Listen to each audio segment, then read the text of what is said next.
Local 4 News starts now with a breaking news alert. That breaking news happening on Detroit's east side, where one security guard is dead, another wounded in a shooting at a medical facility. Yeah, there are multiple new developments since we last updated the story at 4 o'clock. Get back to Tim Pamplin, who's been at the scene this afternoon and is there live now. Tim.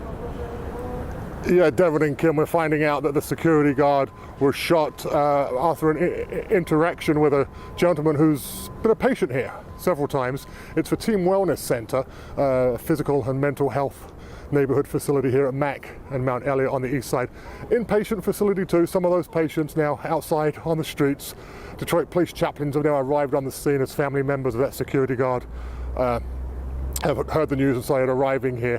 What happened, we're hearing, is that the shooter arrived at the scene, was looking to get some help or to get into the building. Security guards were going through a process of clearing him, patting him down when he produced a gun. Shot one of the security guards several times in the head, I'm hearing. Another security guard was shot. That one security guard killed at the scene here, the second one taken to the hospital. Police believe they know who the suspect is. The one who survived the shooting was talking to police. They know who the man is and they're hunting for him right now. That is the scene on the east side. Back to you downtown. More updates as we get them. All right, Tim. Our other top story at this hour, pain and utter heartbreak today. The mother of a 17-year-old who disappeared had her chance to address the man who lied to police about her death. And Sierra Milton did not hold back. She spoke of everything from sleepless nights to missing out on planning for Zion Foster's big night at the prom, moving many people to tears, including the man about to be sent to prison. Victor Williams joins us now with this emotionally charged day in court. So hard to listen to this. Yes, Kimberly and Devin.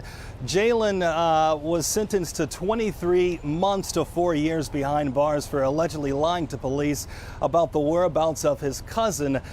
And this is a sentencing that will never be forgotten by the courts.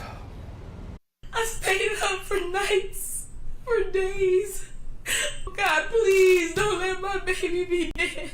Sierra Milton, the mother of 17-year-old Zion Foster, could not hold back the tears during her victim impact statement in the sentencing of Zion's cousin, Jalen Brazier. We were supposed to be planning her prom, her dress and colors. I'm still getting emails from the school right now for graduation pictures. Jalen initially told police he had no idea what happened to Zion, but he later confessed to dumping her body into a dumpster after blacking out on marijuana the two were apparently smoking. I literally did not know what to do. I sat for at least 10 minutes sitting there. Like, what do I do? Who do I call? My kids are upstairs. It said he even tried helping Zion's mother, though he knew she would never be found. He helped me post flyers of my baby in his neighborhood. The worst part is the unknown. What if you were so high you didn't know she was alive and you just threw her in a dumpster in the just in case? That means that my baby was crushed in the process of how trash is taken and picked up and placed in a landfill where she will never be found. I will never know. I hope that your children grow up without you so that they can be better. And I wish I could take it back. I would have called the ambulance, called her mom, because her mom's so sweet. We spoke to Sierra Milton after the sentencing, where she told us more about her pain.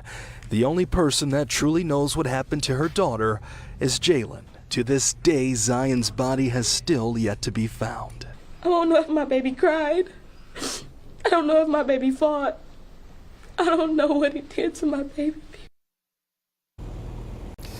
And Sierra says that she believes that the 23 months to 4 years behind bars is not enough. Back to you. That's absolutely gut-wrenching, Victor. What's the prosecutor saying about the potential for more charges in this case? Oh, right now they're saying that nothing has changed. The prosecutor's office did send us over this statement, which does read, the warrant was returned to DPD for further investigation. The status remains the same. DPD has been working on giving us the information that we have asked for to review the warrant request. All right, Victor Williams reporting live for us tonight. Such a tough Tough Isn't thing it, though? to listen to. Gosh. Yeah. All right. As the trial of the 4 men accused of plotting to kidnap the governor nears its end, there are concerns over threats made to some of the key people in that trial. This was the scene in Hazel Park as the FBI raided a home there on Friday as part of the investigation into online death threats. Defender Sean Lay live with the latest. Sean. Devin, Kimberly, we're learning tonight that death threats were made towards the judge and 2 attorneys involved in the Whitmer case. We're told the FBI taking those threats so seriously, they closed down this street here in Hazel Park and tell me that evidence led them right to a home here. What did you hear?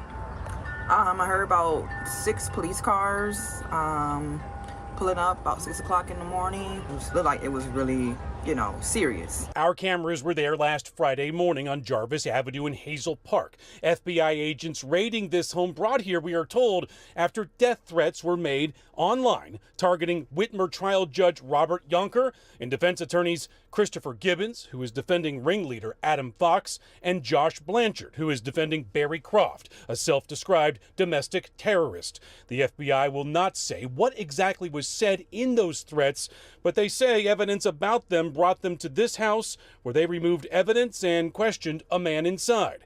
Crystal Ty lives next door. Did they go in or bring somebody out? They didn't bring nobody out.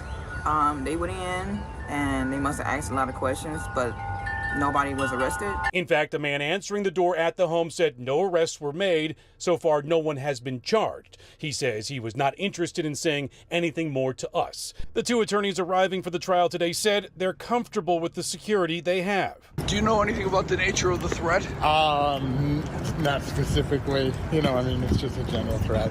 A lot of big talk. We checked with the FBI. They tell us tonight FBI Detroit will work closely with other FBI field offices and with our law enforcement partners across the country to identify the source of any threat made to anyone involved with the ongoing prosecution in Grand Rapids. Individuals found responsible for making threats in violation of state and or federal law will be referred for prosecution in the appropriate jurisdiction. Again, so far, though, no charges, but charges could be coming. Devin, Kimberly, back to you. Well, Sean, I know you've been in touch with other attorneys on this case. Have they gotten anybody else gotten threats? I guess what I'm asking. It's a good question. In fact, the attorney for Ty Garbin, who pled guilty in this conspiracy trial, says he got death threats at the very beginning of the case, but none so far afterwards. These are the only 3 we know about right now. Yeah. All right, Sean. Well, temperatures are on the rise now, and that's good because we woke up to freezing rain this morning. We did, but now we've got more rain and wind on the way. Let's get over to Paul Gross for an update. Hi, Paul. Yeah, hey there. Yeah, we have a wind advisory that's set to begin at midnight, and that will continue until 4 o'clock tomorrow afternoon. So it's really going to be screaming out there by late tonight and early tomorrow. The wind has not been the problem this afternoon. The problem has been the temperature. We're trying to get that warm air in here. Look at that. Adrian is now to 60 degrees, but it's still 46 in Port Huron, but 52 in Howell, 53 in Detroit. And again, the wind is not a problem right now. And Storm Tracker 4 shows that rain for most of us is not a problem right now. There are a couple little spitty little patches of drizzle or little sprinkles, but overall, we're pretty dry right now. And if you're heading to the Red Wings game, temperature's going to rise this evening, so we're going to be probably approaching 60 this evening. So it'll be mild, but at least we should be mainly dry. Now, coming up, we're going to talk more about the wind, the timing, and also coming up at 5:30, our new power outage index, a computer model that's really cool. So stick around for that, guys. All right, Paul. A favorite of Detroit Red Wings fans says he's been terminated by the organization. I'm not talking about a player. We're talking about Al Sabatka, the longtime Zamboni driver, known for twirling an octopus overhead and igniting the crowds at Joe Louis Arena and Little Caesars Arena more recently, but specifically during the playoffs. The 68-year-old has been part of the organization for 51 years. We'll keep you posted as we learn more about Al Sabatka's departure from the Red Wings. Gotta be more to that Wow, story. they really Goodness. must be, yes. All right, now the coronavirus. New numbers just in from the state. 1,552 new cases over the past 2 days, so the average ticking back up to 765 or 75 cases a day.